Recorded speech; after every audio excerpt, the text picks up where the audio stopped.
দেশ ও দেশের বাহির থেকে কালো জাদু তন্ত্রমন্ত্র এসকে চ্যানেলটি এই মুহূর্তে যারা দেখছেন সকলকে জানাই আন্তরিক প্রীতি ও শুভেচ্ছা। আন্তরিক ভালোবাসা জানিয়ে শুরু করলাম আজকের প্রেমে মজিয়া বিবাহ করার একটি কারামতি নকশা নিয়ে আপনাদের সামনে উপস্থিত। আপনাদের সামনে আমি কথা বলবো। আমি তান্ত্রিক গুরু এস.এম. সুলতান মাহমুদ। দেশ ও প্রবাস থেকে কালো জাদু তন্ত্রমন্ত্র এসকে চ্যানেলটি এই মুহূর্তে যারা দেখছেন ভিডিওর শুরুতেই জাতিগতভাবে প্রত্যেকটা মমিন মুসলমান ভাই বোনদেরকে জানাই সালাম, আসসালামু আলাইকুম। হিন্দু দাদা দিদির প্রতি আদাব, অন্যান্য সকল ধর্মের প্রতি আন্তরিক ভালোবাসা।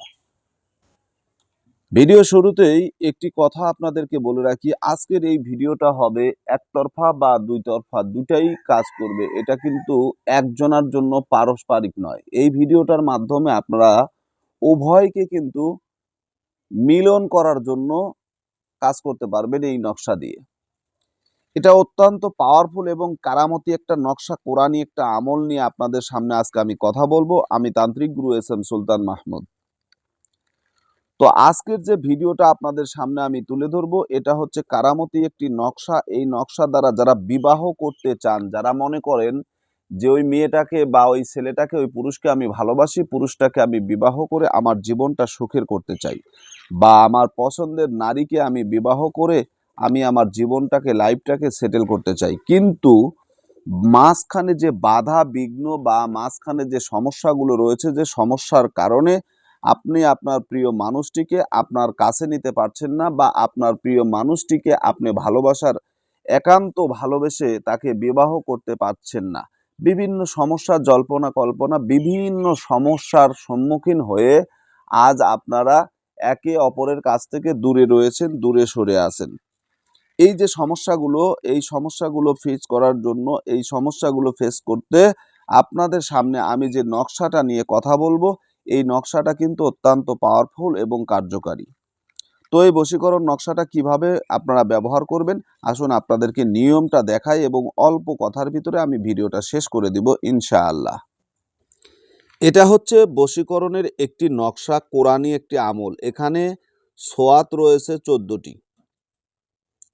3 3 6 4 4 8 8 6 14টি সোয়াত রয়েছে। এই যে আইনের সংখ্যা যদি দেখেন, এই যে বেষ্টনী করা যেটা, এখানে আগে 4 কোণা একটা বেষ্টন করে নেবেন, তারপরে মাঝখানে একটা গোল বেষ্টন করে নেবেন, তারপরে মাঝখানে আবার 4 কোণা বেষ্টন করে নেবেন।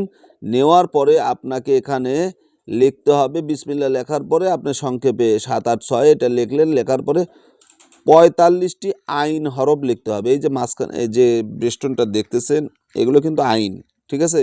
এটা 45টা লিখতে হবে, 45টা হরফ লিখতে হবে। আশা করি বুঝতে পারছেন। 14টা সোয়াদ লিখতে হবে এই বেষ্টনের চারপাশ দিয়ে। এখন আসুন এখানে কিভাবে নিয়মটা বলা আছে। যদি কোনো যুবক, কোনো যুবতী নারীর রূপে গুণে মুগ্ধ হইয়া বিবাহ করিতে আকাঙ্ক্ষা করে আর সেই যুবতী রাজি না হয়, তবে নিম্নলিখিত কারামতি এই নকশাখানা লিখিয়া ধূপ চন্দনের ধোয়া দিয়া মাদুলিতে ভরিয়া, কারামতি নকশাখানা লিখিয়া ধূপ চন্দন এর ধোয়া দিয়া মাদুলিতে ভরিয়া রাখিবে। তারপর মাঠের মধ্য একটি বৃক্ষের ডালে, বৃক্ষের নিকটে আর কোনো বৃক্ষ নাই, এমনই ভাবে ঝোলাইয়া বাঁধিয়া রাখিবে যেন বাতাসে উক্ত কবচখানা নড়াচড়া করে, আর কাঙ্ক্ষিত ব্যক্তিকে অনুসরণ করে, ঠিক আছে? আর এই তাবিজের মাঝখানে আশেকের নাম ও তার পিতার নাম এবং মাসুকের নাম এবং মাসুকের মাতার নাম লিখতে হবে। তা হইলে যখন এই তাবিজখানা, কবচখানা বাতাসে নড়াচড়া করিবে, তখন মাসুকে বেকার হইয়া পাগলিনীর মতো ছুটিয়া আসিবে। তখন সুযোগ সুবিধা সময় ও উভয়ের মধ্য বিবাহের কথাবার্তা এবং কাজ সমাধান করিবে। তবে হুঁশিয়ার থাকিতে হইবে যেন এই তকবির কোনো নাজায়েজ কাজে ব্যবহার করা না হয়। কারামতি তাবিজের নকশা, এই নকশার চতুর্দিকে 45টি আইন এবং 14টি, মাঝখানে 14টি সোয়াত রয়েছে, আমি যেটা ইতিপূর্বে আপনাদেরকে বললাম।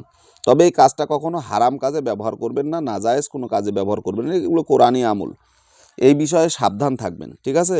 হারাম কাজে ব্যবহার করবেন না। তো আশা করি বুঝতে পেরেছেন, বোঝাতে পেরেছি। এইভাবে যদি কাজটা করেন, আল্লাহর রহমতে কাজ হয়ে যাবে। তো ভালো থাকুন, সুস্থ থাকুন, আল্লাহ হাফেজ।